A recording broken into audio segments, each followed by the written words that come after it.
Hi there, it's Dianne Karg here from thetaoofwire.com, and this is Test the Tip. Today I am going to be testing a tip that was suggested by Pat Myers on the Wire Wrap Tips and Tutorials forum on Facebook for a DIY light box made from paper. Now, the thing that makes this really appealing is that there's next to no cost involved in setting this up. So it's really budget friendly. Now, the couple of questions that I have about this and that I want to answer in the test today is, does this work as well as a traditional light box? Does it work with only one light, or do you definitely need to have two lights? And does the jewelry have any glare? And finally, what kind of jewelry photography is this best suited to?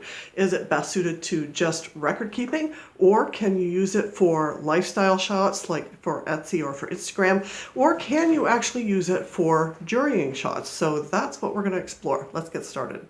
So what you're going to need for this paper light box is a couple of sheets of 8.5 by 11 white paper, some scissors, a ruler, a pencil for marking, some clear masking tape, a couple of lights. I'm going to use my photography lights and my DSLR camera. You'll also need some sort of a black backdrop and a table to set all of this stuff up on.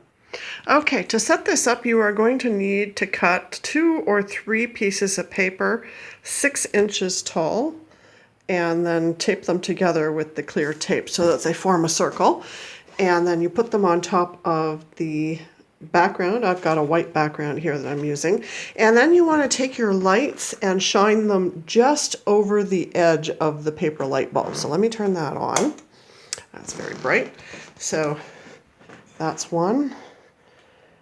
And that's two. And that's basically what you do. And then you take your jewelry and you stick that into the center of the ring here and get that all set up. So I'm going to take a couple of test shots of this, and then I'll also take a couple of shots with my cell phone, and then we'll compare them. My studio assistant is checking things out here, making sure everything is set up properly and ready to go. Okay, so I've got this now set up here so that you can see the piece that I'm going to photograph, and there it is in the camera. And I'm going to set this up so that it does a delay.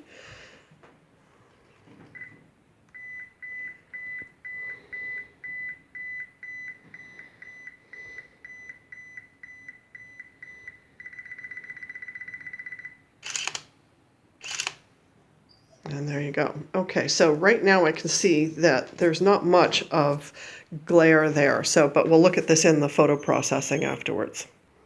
All right, so now I've noticed something that you are not going to be able to do with this setup, and that is take photographs of stuff that is three-dimensional, so like a bangle or any kind of a box or something like that. It has to be something that's flat, and I'll show you what I mean right now. All right, so as you can see, here is the bangle that I was trying to do, and it's got a nice little pattern on it. I would have loved to have been able to do this. I think the only way you'd be able to take a picture of this properly would be to set it up on a prop, which is kind of defeats the purpose of this. It also looks like it's going to be a little bit challenging to take photographs of stuff that is long, like long necklaces. I think that you can probably work around by making the circle bigger with a couple more pieces of paper.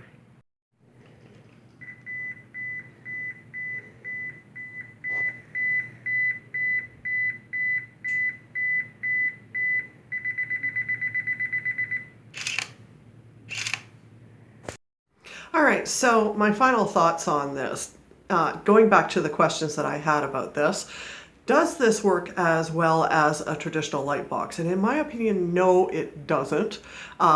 It works fairly well for things like pendants and chain bracelets and necklaces that are flat, but anything that's got 3 dimensions like bangles is not going to work for. Does it work with only one light? Yes, but only if you're doing these things for record keeping purposes. It does need the extra little bit of bounce from the second light so that you get a little bit more even distribution of the light. The third question I had was, does the jewelry have glare? And surprisingly, it's very little.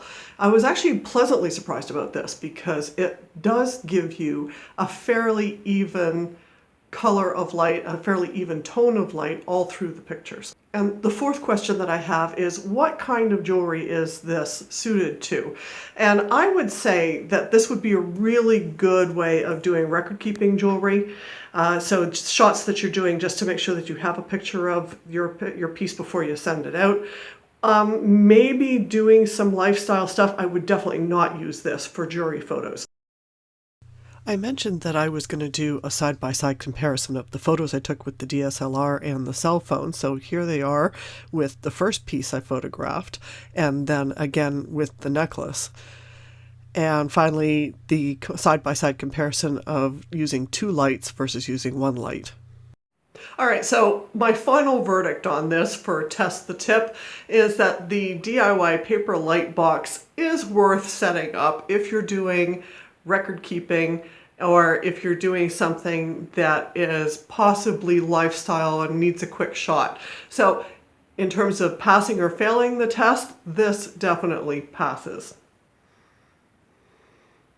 Thanks for joining me today, and if you like this video, then please like, share, and comment in the section below, and let me know about other things that you'd like me to test, because I'm always interested in trying new things. Thanks for watching today. I'll see you next time.